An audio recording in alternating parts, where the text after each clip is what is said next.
Hello everyone, this is Steve, and today we have another Fusion tutorial.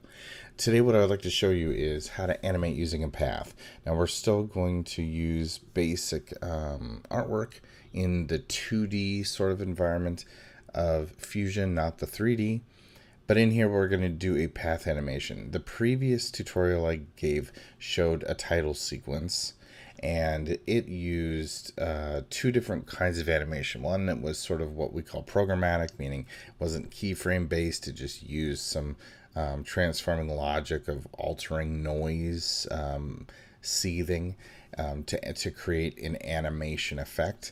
And then we also used keyframing. Well, today I'm going to show you how to do keyframing with path manipulation. This is very popular technique that you're going to need to use in a lot of different situations. So we'll learn a little bit about how to manipulate a path in Fusion. So let's get started. First of all, I'd like to say thanks to YouTube because they provide a library of sounds that are useful in making movies, and they're copyright free, or at least licensed by YouTube for its users, and that's where this video is going to end up. So I've downloaded Dance of the Sugar Plum Fairy, which I think will make for a nice little background here to our little animation. So this logo might look similar. You may have seen something like it in the past. We'll leave it at that. And what I'm doing here is kind of showing here's how the scene will look. But I have separated this logo text from its background so that when I animate the eye into view, eye and the dot of the eye, or what we'll call the upper eye, and its background shadow, I want to animate the background shadow behind this layer here. So it's important that we separate it from the background. This just kind of gives us a view of the scene. So let's take a quick listen and be sure we have, you know, the music we want.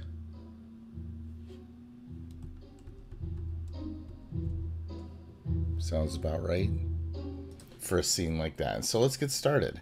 I've already set up our scene for the most part, and the way I did that was, I'll show you quickly here, using the drag and drop technique we talked about in the previous video. So I have a series of images, as you can see here. And these images were just, these are the assets. I have it in my assets folder for a little project folder I've created. And then I just drag these TIFFs into here, and then it creates the TIFFs. Again, if you go back to the other project, you'll see that there are transforms that you can apply that let you change the center and the position of different assets. And so that's what I'm doing here. So what we have in the order of sort of creation is we've got this background that is, if I send that over to viewer 1, it is that whole plate background that we saw in Affinity Designer. It's the one where it's not separated from the background, it's the whole plate. And then from there I have like the lower eye, I'll show that over here in 1, that's the lower eye shadow, and then the upper eye shadow, that's the dot in the background here. And that's, as I scroll down through the presentation, they're merging together. Remember, this always goes to the front, and then the merges merge together through the background. And then down here I have the lower portion of the eye, and then the upper portion of the eye. That's these darker pieces here of the letter I. That's what we're going to animate with those 4 bits. But now what we want to do is we want to replace that background with those transparent logo PXELS Animatronic Studio.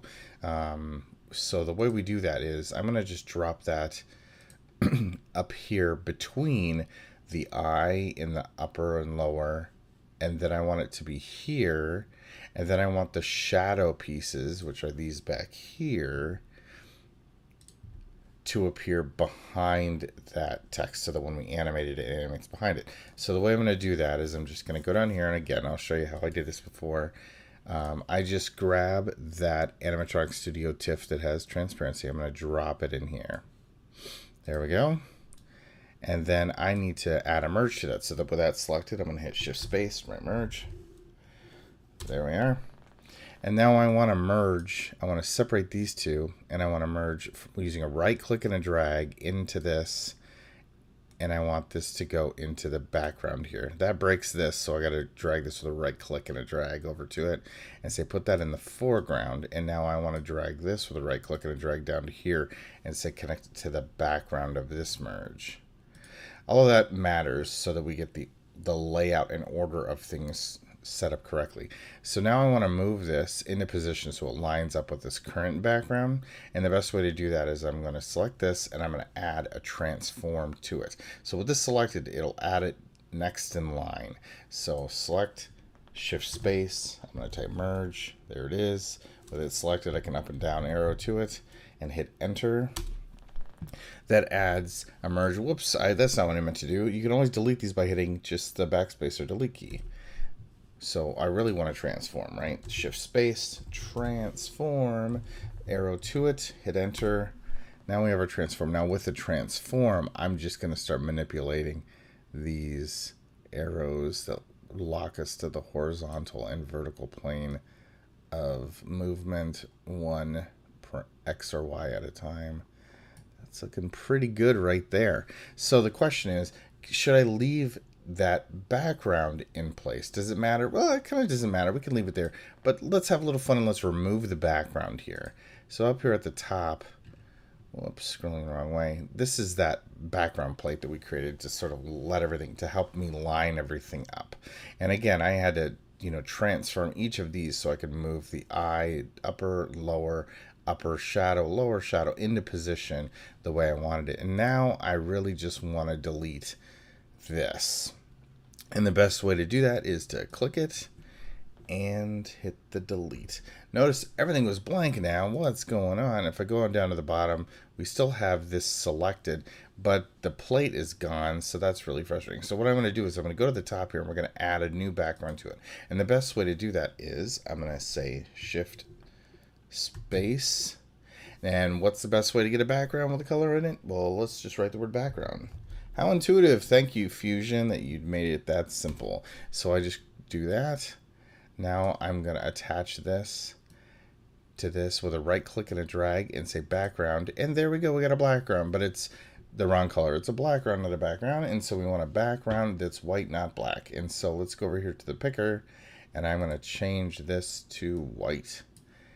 And now I have a white background. And then we're back in the scene now without that plate. We don't have the pixels text behind this. So it's real nice and clean, no duplication. So now we have to animate things. And that's really what this is all about. But before we start, let's get some audio going. I'm going to right click here and hit choose. And then I'm going to go into my project folder. So that's on my desktop. And it's called Pixels Logo Animation. And then I'm going to go into Assets. And over here I have Dance of the Sugar Plum Fairy. And now when the timeline animates, we should be able to hear that. And nothing's going to happen. We're just going to hear the animation when I hit the spacebar. Or maybe not. Not sure why that's not happening. In the meantime, let's save our work. And let's be sure we did that correctly. Oh, you know what? It's an MP3, and I forgot to convert it. So most of the time you want to work with WAV files, like uncompressed WAV files. And this is really just so that you can kind of get the feel of things. So I'm going to quickly stop, and I'm going to create an MP3 into a WAV file, or create a WAV file from this MP3. Give me just a moment. Okay, I've finished converting the WAV file, the MP3 into the WAV file, and I just use this little online-convert.com website, which allows me to quickly upload my MP3 file and then convert it. I'm not sure what they do legally with the files that you upload, but at least I get my WAV, and for the purpose of the demo, that's good enough. And so now we have down here a dance of the Sugar Plum Fairy wave. And let's see if we can switch that out. And we'll go here and hit open. And now when I hit play, we should hear the music.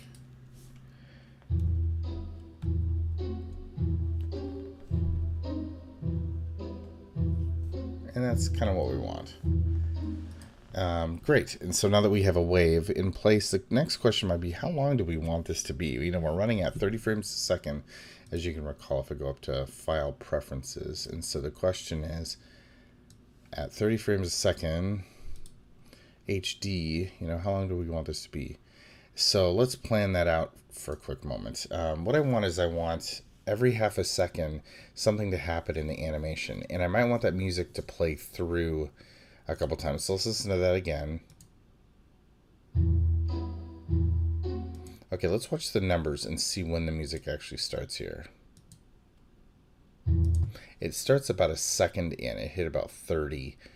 And so one of the tricks we can do over here is that we can go and say set offset. And what I want to do is the offset says, do we want to roll forward for an amount of time?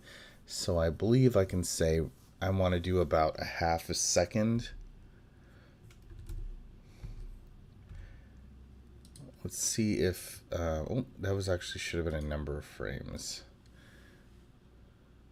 So we want to roll forward we want the music to start. I believe this means frames in the audio, not frames in the video. So if I say 30 frames in, the music should start immediately. If I have it wrong, then I need to say negative 30 so that it starts immediately.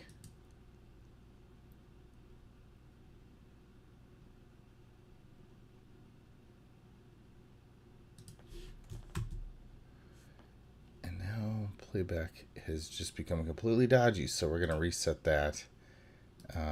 Not sure why that would be. So we're going to go into the offset and just zero it back out again. 0.0, enter. And hopefully we get a frame rate back. That's okay. We'll leave it like that. Maybe what we'll do is we'll fade in the pixels background here, which is going to affect where these shadows and everything go. So the first thing I want to do is I want to move all of the things that are going to animate off screen and keyframe their position, and then we'll worry about the audio in a moment. So to do that, what we do is it's similar to basic transformation stuff. While this is going to be path based, I'm going to roll this back to 0. And that's where it'll start. But again, let's get back to the animation. What I want to do is, we were planning the animation. That's right. So we want this to come into view by the eye bouncing here, bouncing on the L, bouncing on the X, and then dropping in a position and kind of hopping. And then the eye maybe looking left and right and then centering out. Okay, sounds familiar? That's how it's going to work. So that's 1 second, 2 seconds, 3 seconds, 4 seconds, 5, 6, maybe, let's go with about 7 seconds. So if we said we were looking for 7 seconds, right, at 30 frames a second, then our whole movie should be about 200 frames long. So let's just go for that nice round number of 200. This is where you set the number of frames in the animation.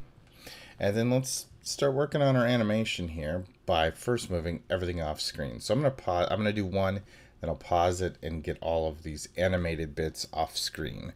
So the way we do that again is I'm going to just move it horizontally each piece. So I have a pixel shadow, and I want to set its center position.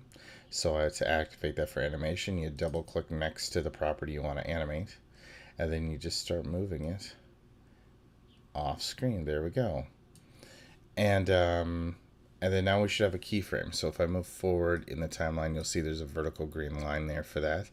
And that's what we want. And I'm going to do that now with all of these parts. So give me a moment to do that. Okay, I've moved all of our parts off screen. So now what I want to do is I want to fade in that slate of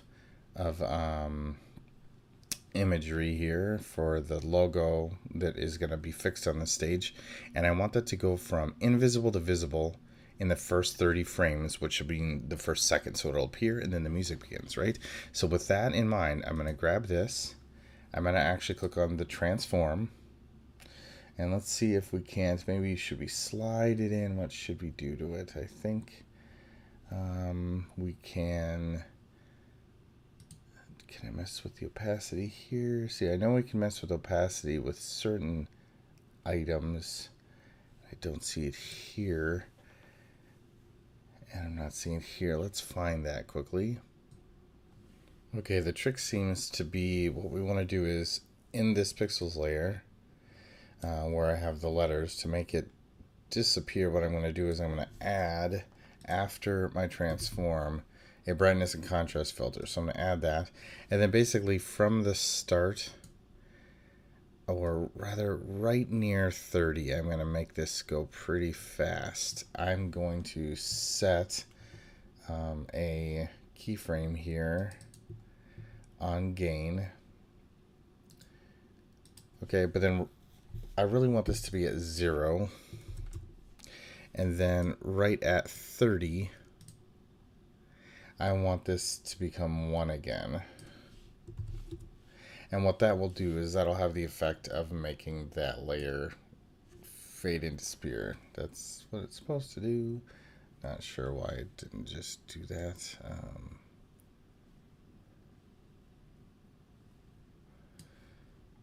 Let's be sure I don't want to do that with brightness as well or something.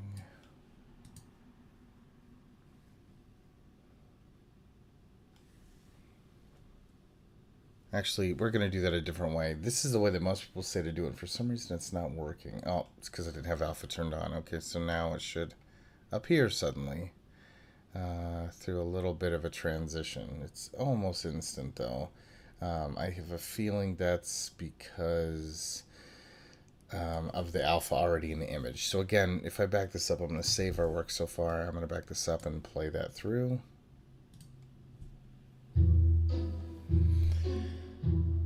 And now now that I've moved everything else out of the way, we're going to just start our animation. And this is the bit that's cool. So we have 4 things to animate, but the animation work is going to be pretty simple, and I'll show you why. It has everything to do with the way Fusion animates. I'm sorry it's taken 17 minutes to get this far, but I wanted to set everything up in this video. But this is where the cool stuff really happens. So if you don't know how to do all this stuff, maybe you learned how to lay out some stuff and care about order and things like that. But now what we want to do is we want to start animating the letters of the eyes. So for example, if I take this is the lower eye, and we're going to animate that first. And right now that sucker's off screen here. So we need to go ahead and get a view of and start animating that eye. And the best way to do that is to change its position. So we have a starting frame where it's off screen. Things appear at 30 seconds. So I'm going to jump up to about 45 frames in. That's or maybe just, actually we want it to go through the music once, and then on the second loop we'll start animating. How about? So we'll go.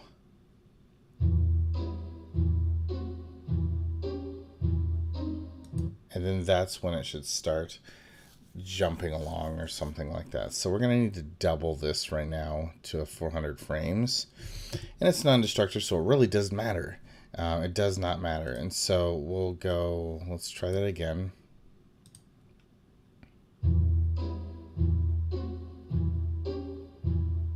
And that's where I want to start animating that eye again. So we already have the center position animated, and this is what's going to create our path. So to pull this off, what I want to do is take that transform, and I want to set a keyframe right here. Set keyframe.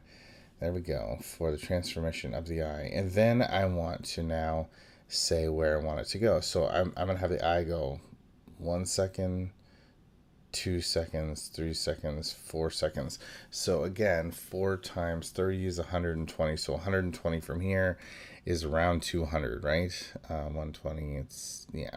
So around frame 200, I want to go ahead and set a new keyframe.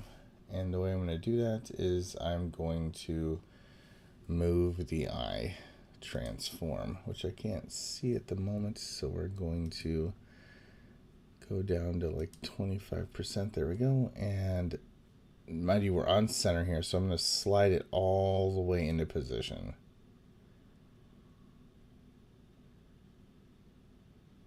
And that's about where I want it to end, right? And so technically that should have created a keyframe. Now this is going to look awful, but let's see if, if we can imagine how it's going to look. Let's save everything real quick. Be sure we get our proxy cache going. And I'm going to scrub around here to be sure it tries to generate some proxies for me. Let's start it again.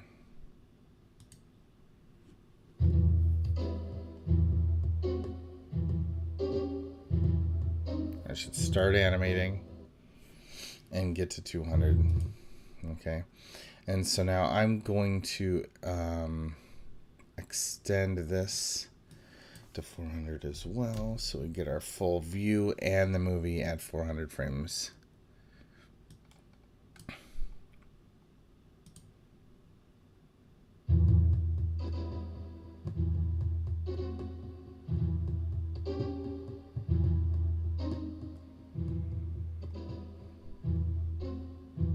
Okay, so what I want to do is, now that I have this line, to animate it is not very difficult. We only have 2 keyframes, right? So the trick is, I'm just going to start bending this line.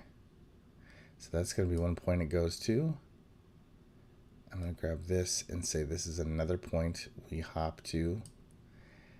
And then we want to hop to this point. And now we have all these crazy little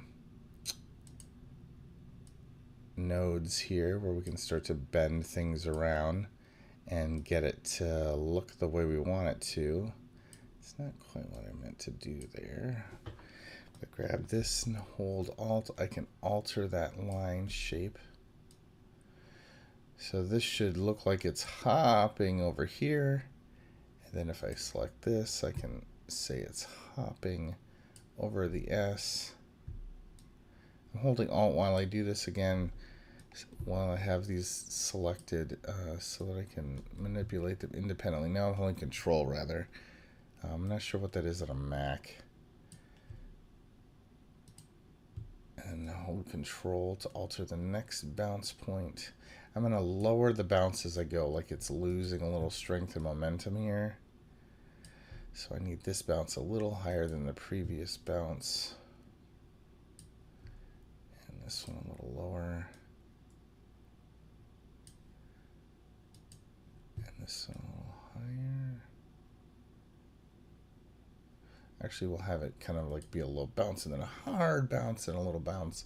And then our final bounce here, which is going to be, I'm holding Control again so I can independently change the angle on this stuff.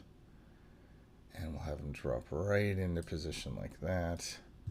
But I want this to be a little more like he projects himself out and down. Okay, so that's basically how we want that bounce to work, right? So let's take a look at that. It'll be a little laggy maybe, but we'll see it work.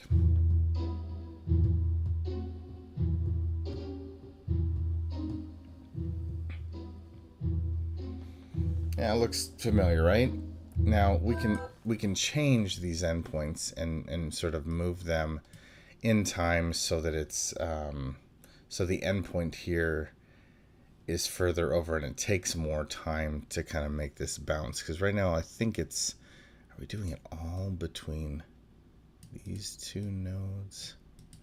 I think we are, and that's not what I intended. I didn't think that it would be 170 to 201. So I'm going to clear that out and fix that, but you get the basic idea. It's about how many seconds you want in terms of frames to make this set of leaps. So what I'll do is I'm going to set a keyframe back here.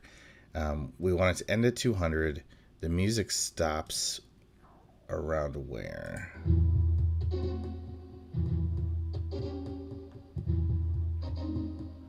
That's where we want it to start. It's the 200 that's off. So really I want to add a new keyframe like at least twice that, or if we say this started animating at 175, we wanted to add 120. That should be closer to 300, not 200. So if I go up to 300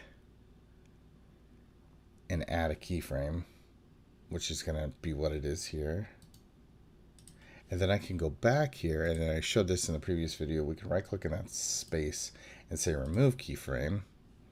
Okay, now we can start to see how this is going to look. Oops, didn't mean to do that. I meant to click this and grab that little end with the Control and bend it. And let's see how that looks. So if I back it up to about here, boom. Yeah, you can first see that our stops are off because it's at the middle of the letter and not at the bottom. So I want to go find where those approximations are. And that one works because, yeah, that's where it is. So I'm going to grab that little bottom and drag it up. And you just approximate it here.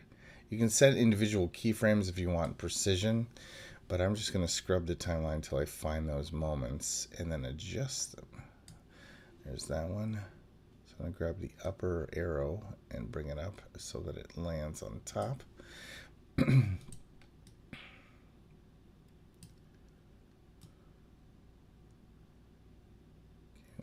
our bottom point, so drag that up.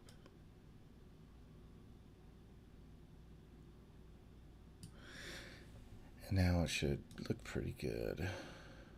Let's take a look.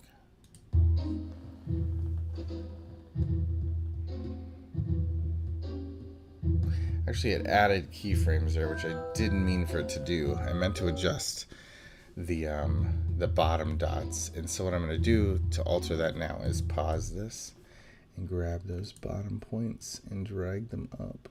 And then see if I can grab the top point. And I'll just hit delete, and that will remove the other point that it inadvertently created. Same with this. I know it's going to be at the same level as that, so I'm going to grab this one and hit, actually I'll grab this one and hit delete or backspace, and then I'll grab this and I will hold control while I manipulate the bounce arc. Okay, now let's watch it one more time.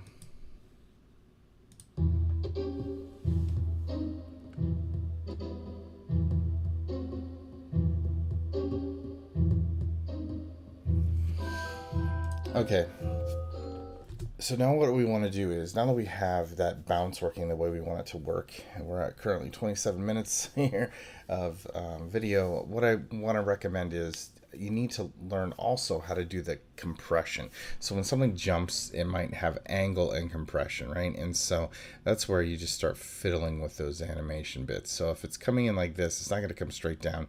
We want it to be on an angle. So I want to start off in that same area, but I'm going to pick the angle here and I'm going to start keyframing it. So from here, and in this moment, I'm going to grab angle and I'm going to turn it so it's tilted in the air as it arcs forward like that. Now when it hits the ground moment, like right here-ish or right about there, I want it to have straightened out. So I'm going to add a keyframe here right before it, which tilts it just a little. That'll set a keyframe, and then I'm going to put it right at the bottom of that and straighten it out. And we'll notice that the bottom of that arc's a little off. I'll fix that in a second. And then now it should lean forward as it leaves. So right about there, I want it to start leaning forward. And then when it gets to the top of the arc, it should be, it should start to be up and down again. And then as it leans forward again, it should start to lean like it's going to catch itself at the base. So I'm going to turn it like that. And then as it's rocking forward, it's going to hit the ground. When it hits the ground, which is right up there, I'm going to turn it so it's flat again. And then as it takes off, I'm going to change the angle of rotation again so that it appears to be leaping. And then at the top again, we need to straighten out. And as we roll forward, we need to make it look like it's rotating again. And then when it hits right about there, we're going to rotate it again. Like it lands flat. Boom. And this is where I want it to start to lean back about here, real subtle, and then when it hits the ground it should be flat again.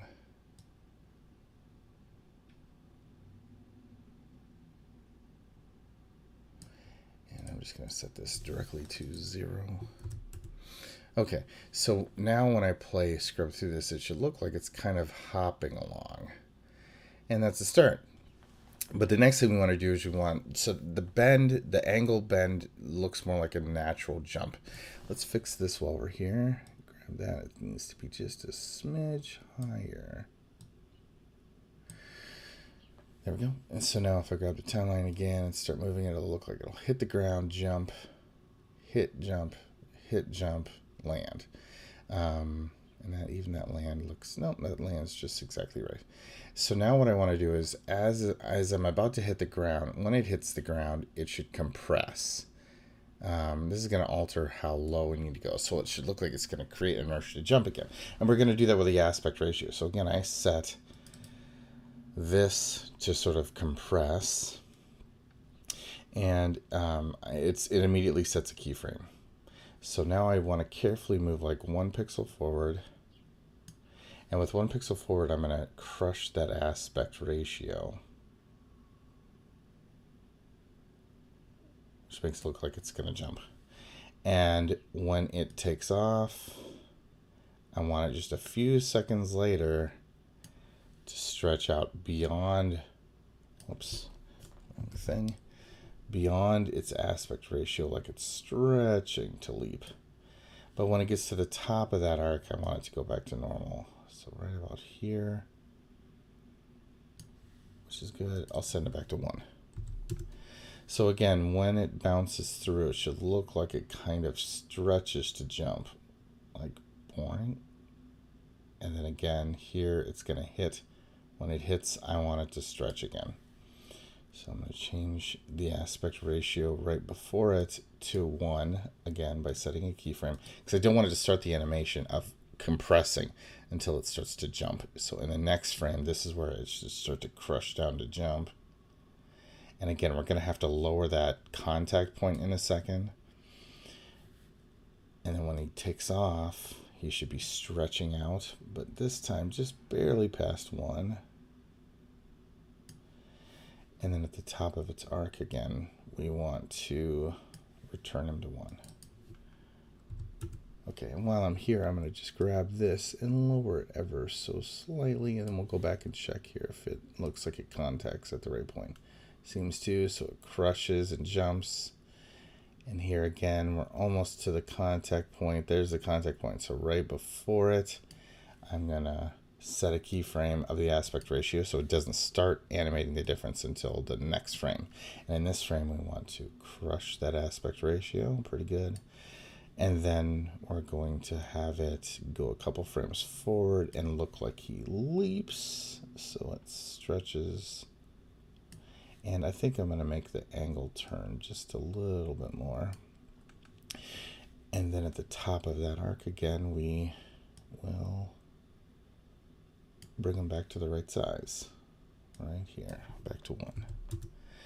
And so now it shouldn't, this I probably need to adjust again. So let's take a look at that since we crushed them down. Yep, that's where it is. Gotta lower it down just a little bit more. I gotta move that out of the way to do that.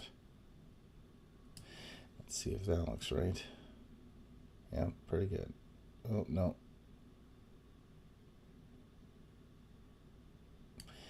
Needs to come down just a smidge more. And now, hopefully he will launch. Oops, not quite. Just stretch this up. As well as this. There we go. So now it should look like he crushes it down and it sort of jumps awkwardly. Kicks out too fast there. So I need to find the nearest keyframe to that movement, which is here. On the aspect ratio, we're going to clear that. And it's still way too low, so it needs to be up high like this. At the speed it's going, that'll probably look okay. land. When he lands, he should also kind of bounce down a little bit. So right when he lands, boom, I want to set a keyframe on the aspect, and then he'll bounce down kind of smoothly, as well as lower his position a little. And then a frame forward, he'll bounce back up again to 1. At which point I need to raise this up again.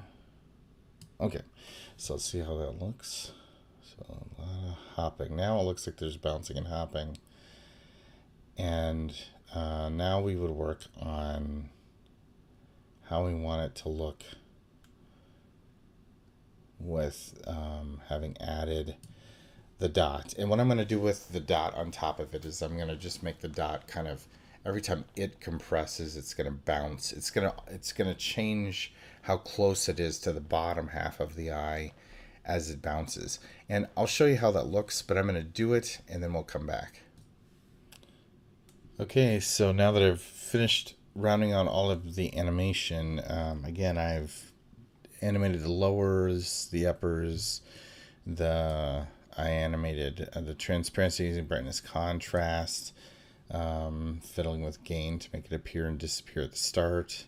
I also, animated the upper and lower of the eye character items to show the it bouncing along, animated the shadows like I said. Then I added a background, but in reality this isn't a background. I'm using this, let me rename this really quickly, as a fade out. And then with brightness and contrast I end up transitioning that as well to cover up everything else at the end, so it's kind of a fade to white. And so this is what it looks like in the end.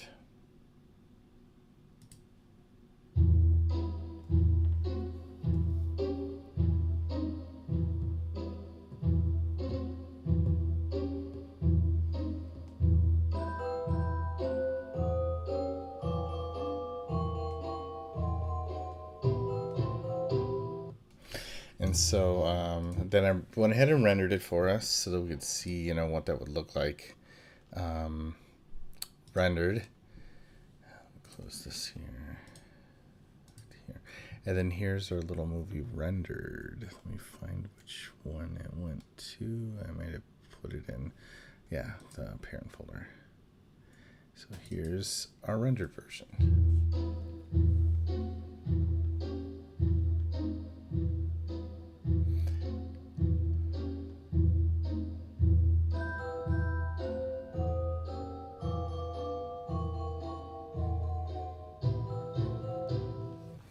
So you can see there that that's not right. So I know what the problem is there. Let's fix that together. So what happens is, in the brightness and contrast, what I did is I animated just below visible to suddenly visible at 1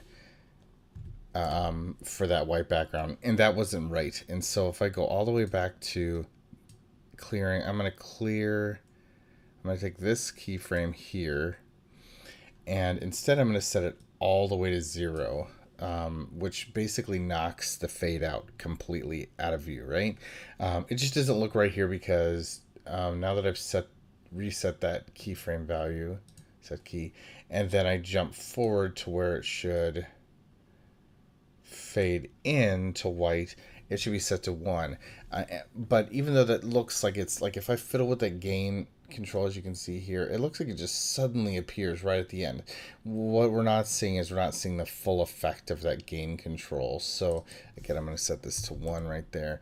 And that's the problem even at the start. So I have it fade in suddenly at the start, but I didn't realize that part of the issue of the fade in at the start is the same thing. So let's go back and fix that while we're at it. So in other words, if I go to this transform and brightness control, I'm going from faded out to faded in pretty quickly, and we don't have to do that because I realize now that that's not quite right. And so let's find where our first keyframe is. I think it's right there. And we're going to fade in more slowly. So that's 0 is right, but I want it to actually clear this keyframe. And I want to go back a little bit further and have it fade in a little longer, like from the 10th frame. And so here we'll go to 0. And again, it's going to look like it suddenly appears up here at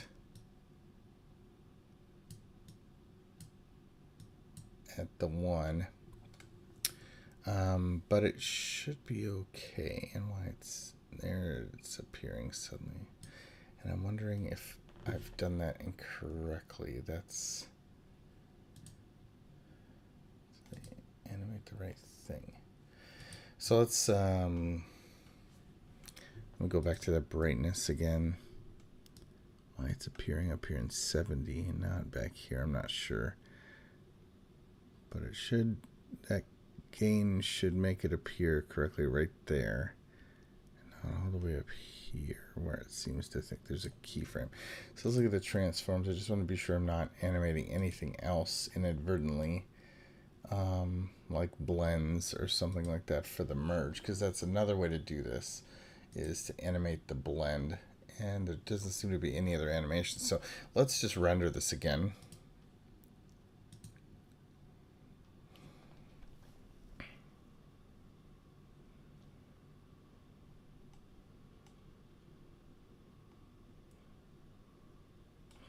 And there's some kind of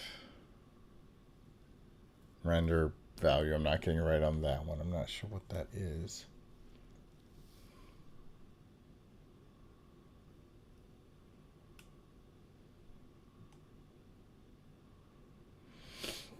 But we shouldn't get that white overwash that we had a second ago, and we should get a much more smooth fade out at the end here.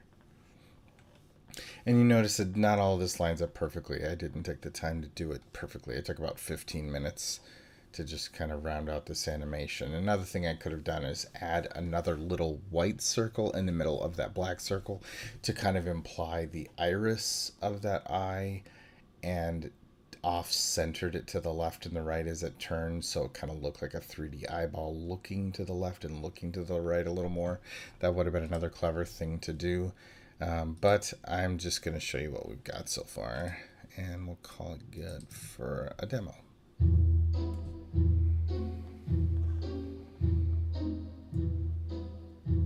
And it's still a little washed out, not sure why. I got to figure that out.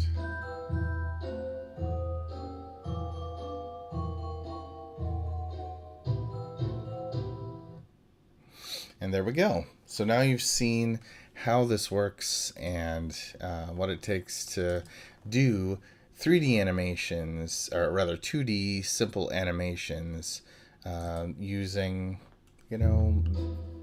Fusion, but animating in paths, which is kind of nifty. So good luck. If you enjoyed it, go ahead and like it. Feel free to subscribe, and if you want to share your animations similar to this, go ahead and send a link in the comment section below.